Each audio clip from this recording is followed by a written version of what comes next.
اور وہ گھر میں داخل ہوئے اور اپنی زوجہ سے کلام کیا اور فرمایا کہ اف، مگر یہ کہ تم جو رسول صلی اللہ علیہ وآلہ وسلم نے فرمایا ہے اس پر زیادہ کرو۔ بریکٹ میں لکھا ہے کہ آپ صلی اللہ علیہ وآلہ وسلم نے فرمایا کہ عورت کمان کی مانند ہے، اگر تم اسے سیدھا کرو گے تو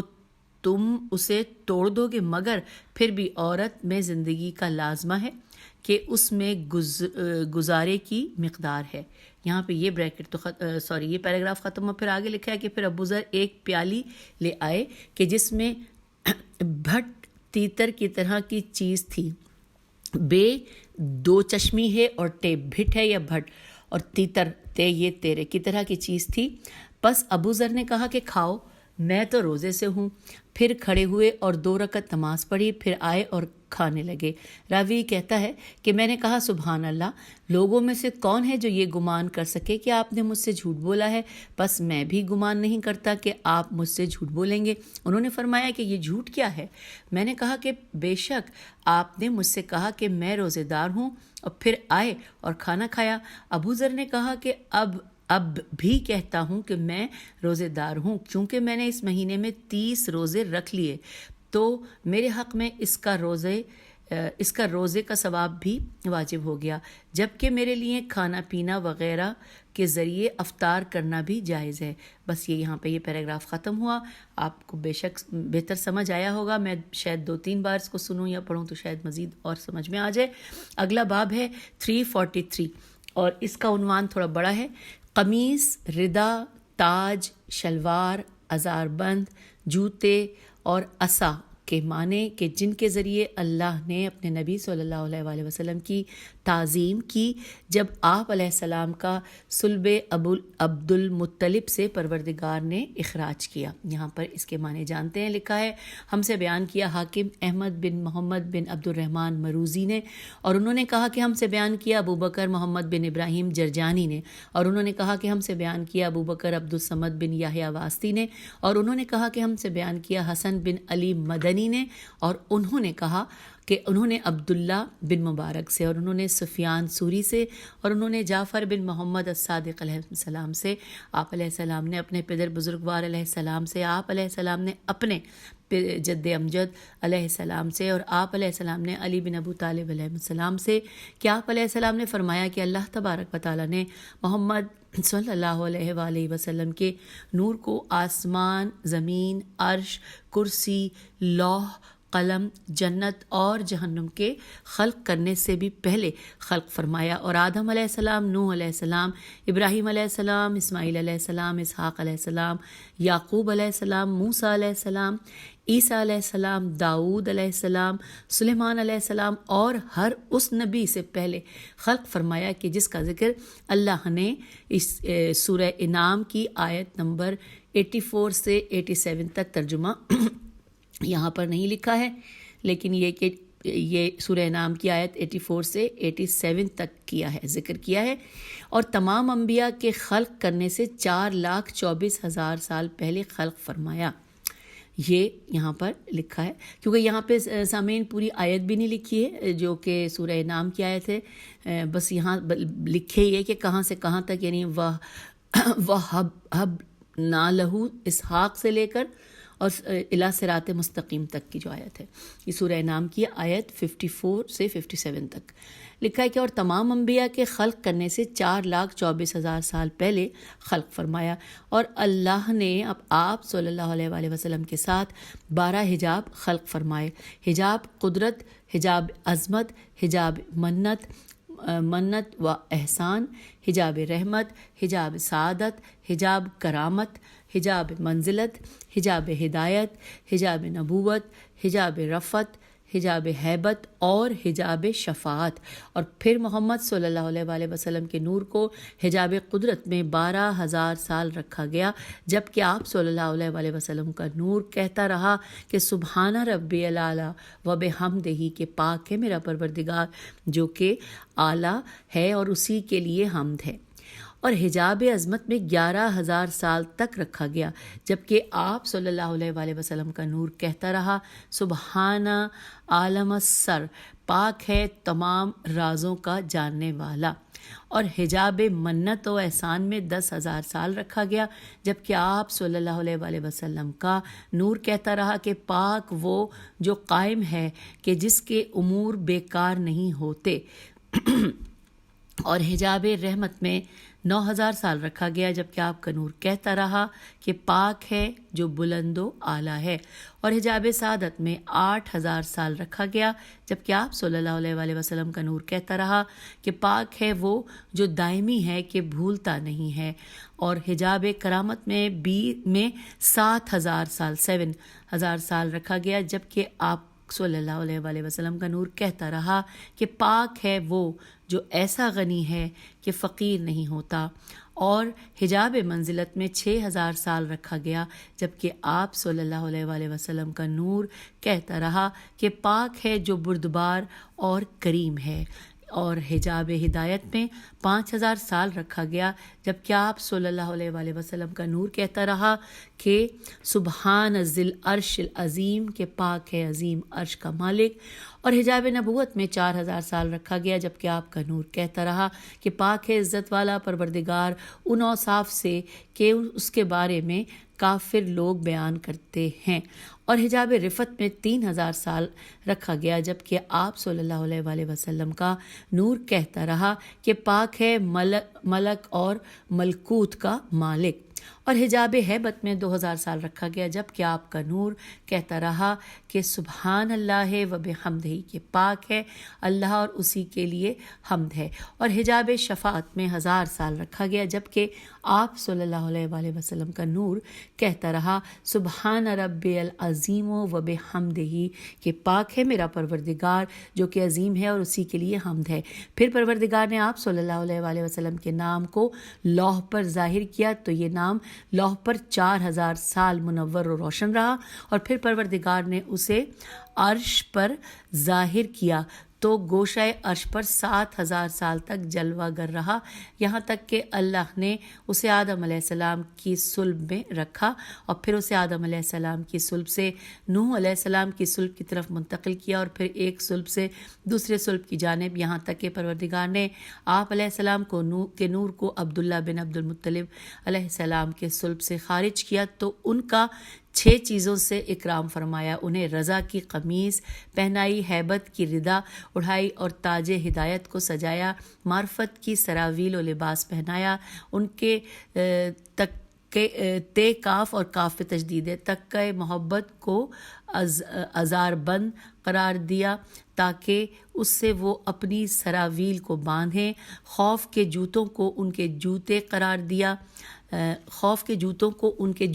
دیا، ان کے ہاتھ میں منزلت کی عصا کو دیا. اور پھر پروردگار عالم نے آپ علیہ السلام سے فرمایا کہ اے محمد، آپ صلی اللہ علیہ وآلہ وسلم سے فرمایا اے محمد، لوگوں کی طرف جاؤ اور انہیں کہو کہ کوئی خدا نہیں ہے سوائے اللہ کے، اور محمد اللہ کے رسول ہیں. اس قمیص کی اصل 6 چیزوں سے تھی. اس کی لمبائی یاقوت سے، اس کی آستینیں لولو سے، دامن زرد بلور سے، اس کے بغل کے نیچے کا حصہ زبرجد سے، اور اس کے گریبان سرخ مرجان سے، اور اس کی جیب رب جل جلالہ کے نور سے. پس اللہ نے آدم علیہ السلام کی توبہ کو اس قمیص کے صدقے میں قبول کیا، اور اسی قمیص کی وجہ سے سلیمان علیہ السلام کی انگوٹھی پلٹائی گئی، اسی کی وجہ سے یوسف علیہ السلام کو یعقوب کی طرف پلٹایا گیا، اور اسی کی وجہ سے یونس علیہ السلام کو مچھلی کے شکم سے نجات دی گئی. اور اسی پروردگار نے تمام انبیاء کو پریشانیوں سے نجات اسی کی وجہ سے بخشی، اور یہ قمیص نہیں تھی سوائے قمیص محمد صلی اللہ علیہ وآلہ وسلم کے. سبحان اللہ. سامعین، یہاں پر اس کے مطلب مکمل ہو گئے، ٹائم بھی ہونے لگا. ہم پیج 354 پہ آپ سے اجازت چاہتے ہیں، اور اسی صفحے پہ انشاءاللہ اگلی نشست پہ ملتے ہیں اگلے باب کے ساتھ. خدا حافظ، فی امان اللہ.